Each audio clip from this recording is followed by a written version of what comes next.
मुहर्रम पर्व को लेकर जिला शांति समिति की बैठक समाहरणालय के सभागार में डीडीसी अरुण वाल्टर सांगा की अध्यक्षता में हुई। बैठक में मुख्य रूप से एसपी सौरभ कुमार मौजूद थे। बैठक में प्रशासनिक पदाधिकारी और पुलिस के पदाधिकारी भी मौजूद थे। इसके अलावा शांति समिति के लोग मौजूद थे। बैठक में मुख्य रूप से मुहर्रम पर्व को मनाए जाने के विषय पर विस्तार से चर्चा की गई। इस चर्चा के दौरान मुहर्रम कमेटी के द्वारा कई समस्याओं को प्रशासन के समक्ष रखा गया, जिसके आलोक में डीडीसी अरुण वाल्टर सांगा ने कहा कि हर समस्या जो बैठक में उठाया गया है उसके समाधान का प्रयास किया जाएगा। बैठक में डीडीसी और एसपी दोनों ने उपस्थित लोगों से को कहा कि पर्व के दौरान किसी प्रकार की कानून को हाथ में लेने की कार्रवाई न करे कोई, अन्यथा कड़ी कार्रवाई की जाएगी। अभी जिला शांति समिति की बैठक हुई है और मुझे खुशी है कि पहली बार इतना काफ़ी संख्या में शांति समिति के और अन्य गणमान्य व्यक्ति उपस्थित हुए हैं। ये प्रतीत होता है कि काफ़ी लोग इसमें जागरूक हैं और शहर की शांति व्यवस्था बनाए रखने के आगे आए हैं। हम लोग विधि व्यवस्था पर पूरी पैनी नज़र रखे हुए हैं और सेंट्रल मुहर्रम कमेटी के द्वारा जो भी आवश्यक सुविधा की मांग की गई है, हम लोग का पूरा कोशिश है इसको पूरा करेंगे और इसको सुनिश्चित कराएंगे कि बिजली है, पानी है या सड़क में कहीं मरम्मती की आवश्यकता है तो उसको कराएंगे। और सभी लोग, सभी समुदाय, सभी लोग मिलकर के ज़िला में अच्छी तरह से मुहर्रम का त्यौहार मनाएंगे। सबको शुभकामना है त्यौहार का, मुहर्रम का सबको शुभकामना है। के लिए किया जा रहा है। देखिए, आगामी मुहर्रम त्यौहार है, उसके लिए आज शांति समिति की बैठक की गई है। जो भी डेपुटेशन प्रतिनियुक्ति होनी है वो प्लान कर ली गई है। सभी आवश्यक स्थानों पर प्रतिनियुक्ति की जा रही है और यहाँ पे आज बैठक में जितने भी सेंट्रल मुहर्रम कमेटी के और शांति समिति के सदस्य हैं सभी को स्पष्ट यह बताया गया है किसी भी तरह की अफवाह पर ध्यान न दें और कोई भी अगर किसी भी तरह की समस्या होती है तो इमीडिएटली कंट्रोल रूम के नंबर या फिर जो वहाँ पुलिस पदाधिकारी या प्रशासनिक पदाधिकारी प्रतिनियुक्त हैं उन्हें सूचित करें। कानून को जो भी हाथ में लगाया, जो भी अफवाह फैलाएगा उस पर सख्त से सख्त कार्रवाई की जाएगी। किसी को भी किसी भी आधार पर छोड़ा नहीं जाएगा। तो निश्चित रूप से हम यह अपील करते हैं सभी लोगों से कि शांतिपूर्ण तरीके से मुहर्रम संपन्न हो, इसके लिए पूरा प्रयास करें। और बाकी पुलिस इसके अलावा जो सादे वर्दी में हो या फिर ड्रोन के माध्यम से हो, अन्य सभी तरह से हम लोग निगरानी रखेंगे जिससे कि मुहर्रम शांतिपूर्ण तरीके से संपन्न हो सके। शहरी क्षेत्र के नीचे बाजार चर्च परिसर में यूथ क्लब के तत्वाधान में चल रहे 6 दिवसीय ट्रिपल खसी फुटबॉल टूर्नामेंट का फाइनल मुकाबला रविवार को खेला गया। मुख्य अतिथि जिला परिषद सदस्य पाकटनाथ जोशीमा खाखा समेत अन्य अतिथियों ने खिलाड़ियों से परिचय प्राप्त कर मैच का उद्घाटन किया। फाइनल मुकाबले में घोचोटोली की टीम ने नूर स्पोर्टिंग को 3-0 से शिकस्त देकर खिताब पर कब्जा जमाया। मैच में घोचोटोली टीम की ओर से पहले हाफ में ही अर्पण टोपनो ने एक गोल दागकर अपनी टीम को 1-0 से बढ़त दिला दी। दूसरे हाफ में शानदार खेल का प्रदर्शन करते हुए अमित बड़ाइक ने मैदानी गोल किया। वहीं अर्पण क्रिकेटा ने भी मैदानी गोल कर टीम को 3-0 से जीत दिलाने में महत्वपूर्ण भूमिका निभाई। Man of the match Arpan Topno, player of the tournament Sagar Bada, best goalkeeper का पुरस्कार मोहम्मद इरफान को दिया गया। इससे पूर्व तीसरे और चौथे स्थान के लिए मैच खेला गया जिसमें किंगफिशर ने संघर्षपूर्ण मुकाबले में खिदरी को 2-1 से पराजित कर तीसरा स्थान प्राप्त किया। वहीं खिदरी की टीम को चौथे स्थान से संतोष करना पड़ा। विजेता टीम को जिप सदस्य जोशीमा खाखा ने ट्रॉफी, मेडल और खसी देकर सम्मानित किया। वहीं उप विजेता रही नूर स्पोर्टिंग क्लब को भी मेडल, ट्रॉफी और खसी दिया गया। तीसरे स्थान पर प्राप्त करने वाले किंगफिशर को भी खसी और ट्रॉफी प्रदान किया गया। जिप सदस्य जोशीमा खाखा ने कहा कि विधायक भूषण बाड़ा के प्रयास से जिला खेल के क्षेत्र में तेजी से आगे बढ़ रहा है। उन्होंने आने वाले समय में जिला निश्चित रूप से खेल के क्षेत्र में देश में अग्रणीय भूमिका निभाएगी, यह बात कही। मौके पर सिल्बिना लकड़ा, पेरिस चेयरमैन रैम पीटर खाखा, सुशील बाड़ा, पवन लकड़ा, प्रचारक नोवेल मिंज, गोविंद महतो, ओलिवर लकड़ा, जोहन लकड़ा, भूषण लकड़ा, मधुखानी लकड़ा के अलावे अन्य लोग मौजूद थे। टूर्नामेंट को सफल बनाने में समिति के सदस्य अर्पण खाखा, प्रशांत लकड़ा, रोहित लकड़ा, विभव लकड़ा, दानियल मिंज, सोनल लकड़ा, उत्तम लकड़ा, नवीन मिंज, गुलशन, अर्पण, अंकुर के अलावे अन्य लोगों ने सराहनीय योगदान दिया। टूर्नामेंट के दौरान स्कूल और भटटोली की युवतियों ने एक से बढ़कर एक स्वागत और मनोरंजक नृत्य प्रस्तुत किया, जो अत्यंत ही आकर्षक और मनमोहक लगा। तालियों की गड़गड़ाहट से बहुत ही शानदार युवतियों का हौसला अफजाई किया गया।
आदिवासी छात्र संघ जिला समिति सिमडेगा ने मणिपुर की घटना के विरोध में रविवार को आक्रोश मार्च निकाला।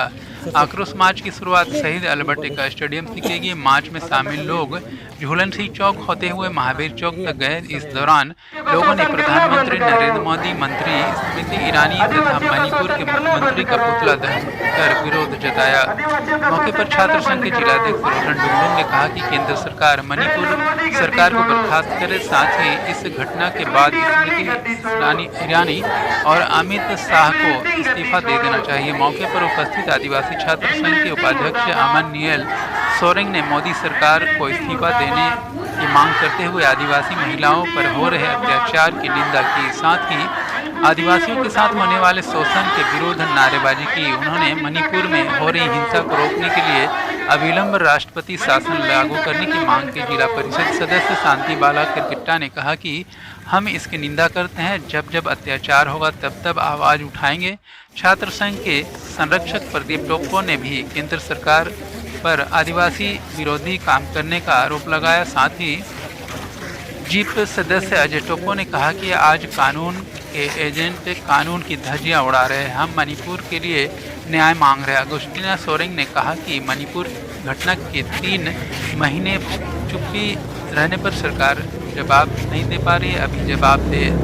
आदिवासी राष्ट्रपति चुप्पी तोड़े और मणिपुर में शांति बहाल करने के लिए दखल दे। साथ ही मणिपुर के मुख्यमंत्री को बर्खास्त करे। हरिश्चंद्र भगत ने कहा कि आदिवासियों पर अत्याचार नहीं सहेंगे। अनूप बेसरा ने कहा कि अब फिर से आदिवासियों को उलगुलान करना होगा।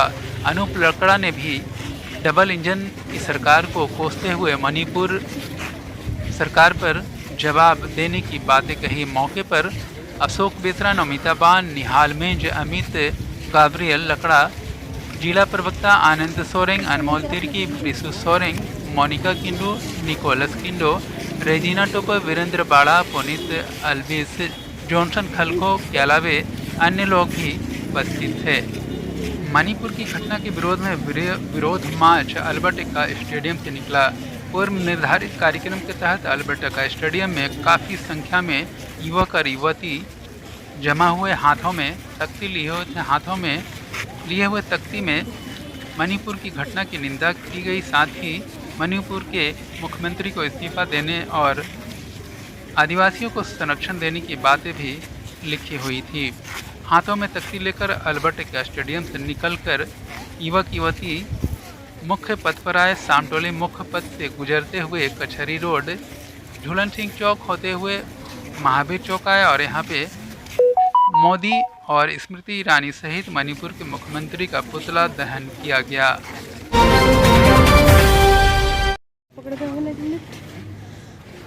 मतलब पुतला दहन कार्यक्रम है आप लोगों का, क्या है पूरा मामला?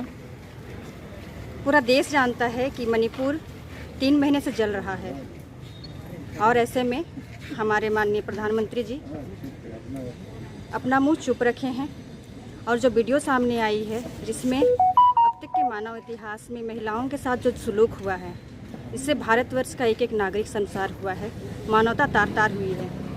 हम डिमांड करते हैं सरकार से कि मणिपुर की सरकार को बर्खास्त करे और राष्ट्रपति भी जवाब दे वो क्यों चुप हैं, एक आदिवासी महिला होकर के वो क्यों चुप हैं, और मणिपुर में न्याय और शांति बहाल किया जाए। वो देश का टुकड़ा है और भारत के एक एक नागरिक आज इस बात को लेकर के सड़कों पर हैं, डिमांड कर रहे हैं कि सरकार आंखें खोलो और मणिपुर को बचा लो। महिला होने के नाते मैं भी ये अपील करती हूँ कि प्रधानमंत्री जी मणिपुर की महिलाओं को बचा लीजिए, मणिपुर के आदिवासियों का दर्द देख लीजिए और बेटी पढ़ाओ बेटी बचाओ का जो नारा देते हैं उसे सार्थक कीजिए, अन्यथा ये देश जल उठेगा। आज आप लोग पुतला दहन कार्यक्रम है और रैली भी निकाल रहे हैं, क्या है मामला? ये मामला है अभी जो हमारे भारत देश में चल रहा है, मणिपुर स्टेट में जो वहाँ हमारे आदिवासी महिलाओं को निर्वस्त्र करके घुमाया जा रहा है, उनके साथ बलात्कार हो रही है, उनके साथ विभत्स कार्य वहाँ पर हो रहा है मणिपुर में। और इस तरह की घटना आज़ाद भारत में मुझे लगता है पहली बार है कि 2 स्त्रियों को नंगा करके घुमाया जा रहा है। इसके बाद भी वहाँ के मणिपुर के सीएम जो स्टेटमेंट देते हैं कि इस तरह की घटना और हो चुकी है, हज़ारों FIR इस तरह से पड़े हुए हैं, तो ये कई घटना हो चुकी उसके स्टेटमेंट के अनुसार लगता है। तो ये हमारे भारत देश में बड़ा ही विभत्स कार्य है, इसकी हम निंदा करते हैं। और हम आज आदिवासी छात्र संघ और सभी आदिवासी समुदाय सिमडेगा के लोग जमा हुए हैं, युवा लोग जमा हुए हैं, इस घटना की निंदा करते हुए विरोध करने के लिए जमा हुए हैं। और क्या कुछ पुतला दहन कार्यक्रम भी है? हाँ, पुतला दहन हम लोग करेंगे, हमारे प्रधानमंत्री का पुतला दहन करेंगे, साथ ही जो मंत्री हैं स्मृति ईरानी महिला एवं बाल विकास मंत्री हैं और मणिपुर के मुख्यमंत्री का पुतला दहन आज हम लोग करेंगे। जो दिन है बहुत ही शोकित होने वाला दिन है। आज जो हमारे भारत देश में इतना शर्मनाक घटना हुई है, मुझे लगता है पूरे भारत इतिहास में, आज़ाद भारत में ये पहली ऐसी घटना है जिसने पूरे भारतवर्ष को सिर झुकाने पर मजबूर कर दिया है। हमारे मोदी जी जो बोलते थे मेरा 56 इंच का सीना है, आज उनका 56 इंच का सीना कहाँ चला गया।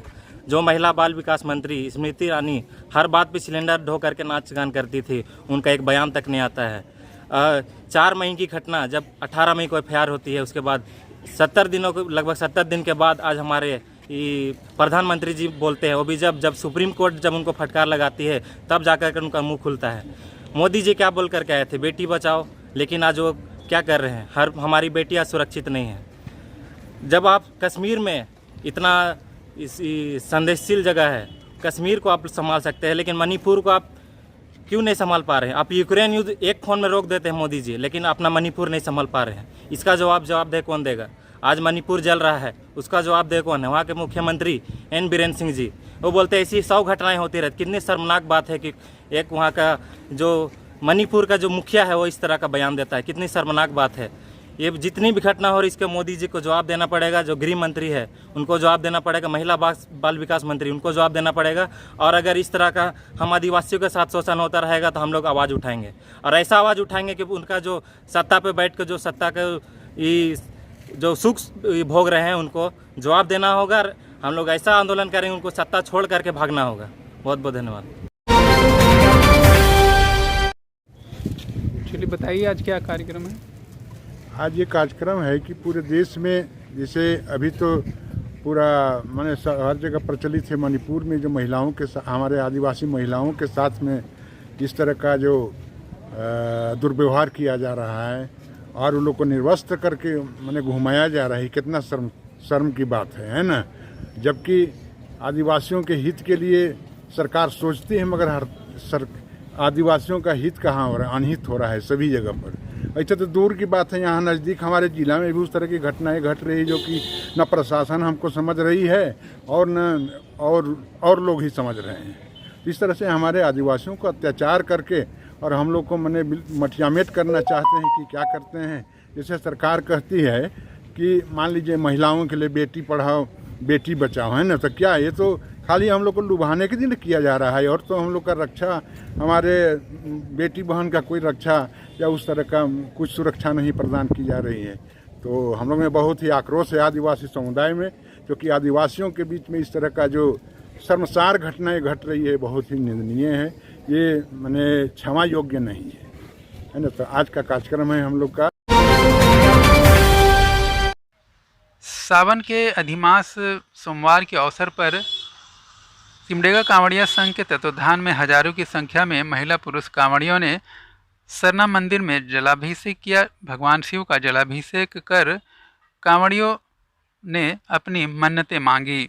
सिमडेगा कांवड़िया संघ के तत्वाधान में हजारों की संख्या में महिला पुरुष कांवड़िया विभिन्न गाड़ियों में सवार होकर उड़ीसा के वेद व्यास पहुँचे। वेद व्यास में पूरे विधि विधान के साथ पूजा अर्चना करने के बाद महिला और पुरुष ने कांवड़ उठाया।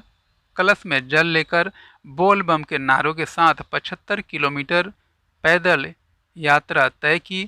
पैदल यात्रा तय करने के दौरान उड़ीसा से झारखंड सिमडेगा तक पहुंचने में कांवड़ियों को विभिन्न जगहों पर खाना पीना के अलावे अन्य सुविधाएं भी मुहैया कराई गई।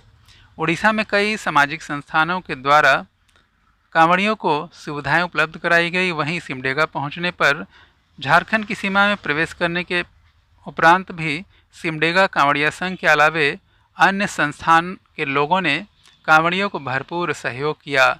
वहीं पंडरीपानी में बंगाली एसोसिएशन के द्वारा भी मेडिकल कैंप लगाया गया, साथ ही उन्हें सुविधा भी मुहैया कराया गया। आप बताएं, लगातार 24वें साल से वेदव्यास से लेकर सिमडेगा कांवड़ यात्रा हो रही है। अभी श्रद्धालु हजारों की संख्या में पहुंचे हैं, क्या कहेंगे? सब भोले बाबा की कृपा है और बहुत श्रद्धा से लोग इस कार्यक्रम को करते हैं और कांवड़िया भी बहुत श्रद्धा से जल चढ़ाते हैं। वेद व्यास से सरना मंदिर तक की दूरी है करीब 75 किलोमीटर, जिसमें हजारों की संख्या में भक्त लोग शामिल होते हैं। कितने श्रद्धालु शामिल हुए हैं और 24 साल से लगातार ऐसा आयोजन हो रहा है? 4 से 5 हजार कांवड़िया लोग शामिल हुए हैं और जिसकी खाने पीने की, दवा इत्यादि की, विश्राम करने की व्यवस्था सारी हम कांवड़िया सेवा संघ के सदस्य लोग करते हैं।